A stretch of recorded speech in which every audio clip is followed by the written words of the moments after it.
هەڵبژاردن وەک چارەسەرێک بۆ گرفتە یاسایی و سیاسیەکانی ناوخۆی هەرێمی کوردستان دەبیندرێت و لە دوای تەواوبوونی وادەی پەرلەمان و حکوومەتیش چەندین هەنگاون دراون تاوەکو ڕۆژێک بۆ ئەنجامدانی هەڵبژاردنەکان دیاری بکرێت. لە کۆبوونەوەی نێوان حکوومەت و پەرلەمان و کۆمیسیۆنیشدا بڕیاردرا پێش بەرواری 7 مانگی نۆی ئەمساڵ هەڵبژاردن بەڕێوە بچێت. سەرۆکی فراکسیۆنی کۆمەڵیش دەڵێت ئەو کاتەی بۆی پێشنیار کراوە گونجاوە و بە هەموو شێوەیەک لەگەڵیدان.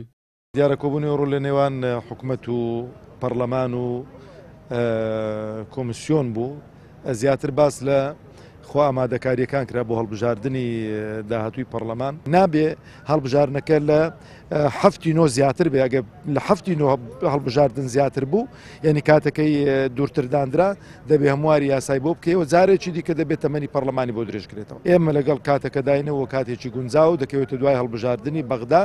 فراکسیۆنی پارتیش دەڵێت ئەگەرچی چەند جارێک هەوڵ درراوە هەڵبژاردن ئەنجام بدرێت بەڵام لایەنەکان کۆک نەبوون. دەشڵێت لە کۆبوونەوەی ئەمجاریان سەرجەمیان ڕەزامەندیان نیشان داوە هەڵبژاردنی کوردستان لە دوای تەواوبوونی خولی پەرلەمان ئەنجام بدرێت. پێشتریش داوای ئەوەمان کردووە کە هەڵبژاردننی ئەم خولی پەرلەمانی کوردستان دەبێت پێش بخرێت نەک دوا بخرێ بەڵام واقع شتێکی دیکەمان پێ دەڵێتنەوەی ئەم ڕۆژ ئەنجام درا کۆبوونەوەی زۆر باش بوو لەوەی کە ئێمە جارێکی دیکە تاکیدمان لەسەرەوە کردو هەڵبژاردنەکان پێشی بەغدا ئەنجام بدرێت کە بەپێی ئوسوول و ڕێکارەکانی کۆمیسیۆنی هەڵبژاردن ناتوانین لە پێشتر ئەنجام بدرێت تازە کەسمان ناتوانین لەگەڵی نەبین واقعەکە دەبێت هەڵبژاردنەکانی هەرێمی کوردستان ئەنجام بدرێتن لەبەر چەند هۆکارێک ئێمە لە کۆبوونەوەکەش باسمان کرد ئێمە وەکو فراکسیۆنی پارتیکە پێداگیری دەکەین لەوەی هەڵبژاردن زوو ئەنجام بدرێت مەبەست ئەوە نییە چێ کورسیەک زیاد دەکات چێ کورسیەک کەم دەکەن. کۆمیسیۆن وەک لایەنی جێبەجێکار دەڵێت 5 داواکاریان لە حکوومەت و پەرلەمان هەبووە کە بۆیان جێبەجێ بکرێت لە هەمووشیان گرنگتر دابینکردنی بودجەی پێویست و هاوکاریکردنیان بۆ پاککردنەوەی تۆماری دەنگدەران.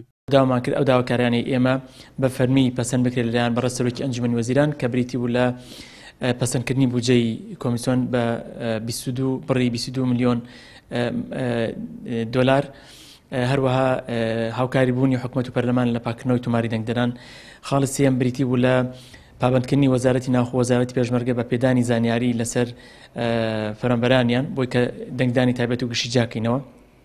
خاڵێکی تر داوامان کرد کە بەپێی یاسای خۆیان یاسای هەڵبژاردنەکان هەموار بکرێت بەوەی کە دەنگدانی دەرەوە کە خەرجێکی زۆری پێویستە و کاتێکی زۆری پێویستە یەکلایی بکرێت و ئێمە ئامادەکاری بکەین بۆ پرۆسە یاخودنە لەگەڵ چەند داواکارێکی کە بەتابەت بەکارهێنانی سکانەری زیەک بەهۆی ناکۆکی و بوونی دەیان کێشەی سیاسی نەتواندراوە هەڵبژاردنەکان لە کاتی خۆی بەڕێوە بچێت. هەر بۆیە لە ڕۆژی 24 دەی 2017 پەرلەمانی کوردستان بڕیاری درێژکردنەوەی ماوەکەی خۆی بۆ 2 خول ڕاگەیاند. لە ئێستاشدا لایەنەکان ڕێککەوتون دوای تەواوبوونی ماوەی پەرلەمان ڕاستەوخۆ پرۆسەی هەڵبژاردن ئەنجام بدرێت و چاوەڕوانیەکان بۆ دەربازبوون لە کێشە یاسایی و سیاسیەکان بە کۆتا بێن.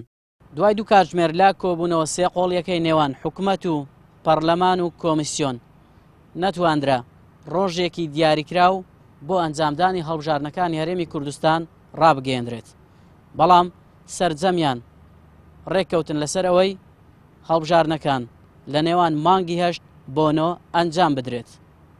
ئەمەش وا دەکات جارێکی تر نەخشەی سیاسی هەرێمی کوردستان گۆڕانکاری بەسەردا بێت و ئەو کێشانێک کە چەند ساڵێکە لە نێوان هێز و لایەنە سیاسیەکاندا هەیە کۆتایی پێ بهێنرێت. ئاراس عەزیز کەناڵی پێیام هەولێر.